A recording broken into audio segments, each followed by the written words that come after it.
আগামী 12ই ফেব্রুয়ারি ত্রয়োদশ জাতীয় সংসদ আমাদের খুবই নিকটে। এই নির্বাচন সুষ্ঠু হবে, নিরপেক্ষ হবে, অবাধ হবে এবং একটি গ্রহণযোগ্য নির্বাচন হবে আমরা এখন পর্যন্ত বিশ্বাস করি। আমরা আশা করতেছি আমাদের কুমিল্লার সকল পর্যায়ের প্রশাসন একটি সুন্দর নির্বাচন উপহারের জন্য যেখানে যে ভূমিকা রাখার সে ভূমিকা রাখবেন। বিশেষ করে সন্ত্রাসী অস্ত্রধারী যারা অনেক অনেক দিন থেকে বিভিন্ন বিষয় তাদের জন্য সমস্যা রয়েছে সেইগুলোকে প্রশাসনের পক্ষ থেকে, এসপি সাহেবের পক্ষ থেকে এবং থানার পক্ষ থেকে তালিকাভুক্ত লোকদেরকে তাদের শাস্তির আওতায় এনে অস্ত্র উদ্ধার করার জন্য আমি জোর দাবি জানাচ্ছি। তাহলে আমাদেরকে সুষ্ঠু সুন্দর নির্বাচন উপহার দেওয়া সম্ভব হবে আমরা আশা করি। অত্র এলাকার 5 নম্বর ওয়ার্ডের এবং গাংসর কার্যবাইসব আপনাদের সকলের জানা আছে।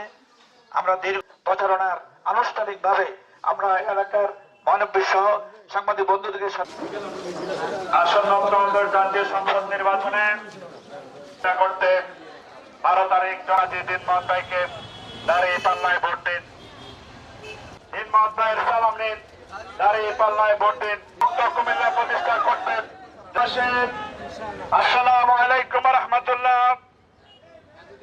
12 তারিখ সারাদিন দাঁড়িয়ে পাল্লায় ভোট দিন। মাদক মুক্ত কুমিল্লা গড়ার লক্ষ্যে একটি পরিকল্পিত নগরী, যানজট মুক্ত নগরী করতে দাঁড়িয়ে পাল্লায় ভোট দিন। আমরা এই কুমিল্লাকে শিক্ষা নগরী কুমিল্লায় পরিণত করতে চাই। দাঁড়িপাল্লা মার্কা, নতুন বাংলাদেশের মার্কা দাঁড়িপাল্লা মার্কা। মোশাররফ ভাইয়ের সালাম নিন, দাঁড়িপাল্লায় ভোট দিন। মাহবুব ভাইয়ের সালাম নিন, দাঁড়িপাল্লায় ভোট দিন। কাজী দিনমত ভাই সালাম নিন, দাঁড়িপাল্লায় ভোট দিন। মাহবুব ভাইয়ের সালাম নিন।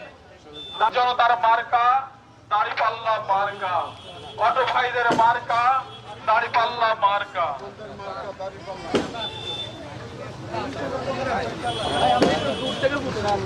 দাদাবদিরা আবেদনে জোট দাঁড়িপাল্লা ন্যায় ইনসাফের প্রতীকে দিবে ভোট, ন্যায় ইনসাফের প্রতি দাঁড়িপাল্লায় দিবে ভোট। দাদাবদিরা আবেদন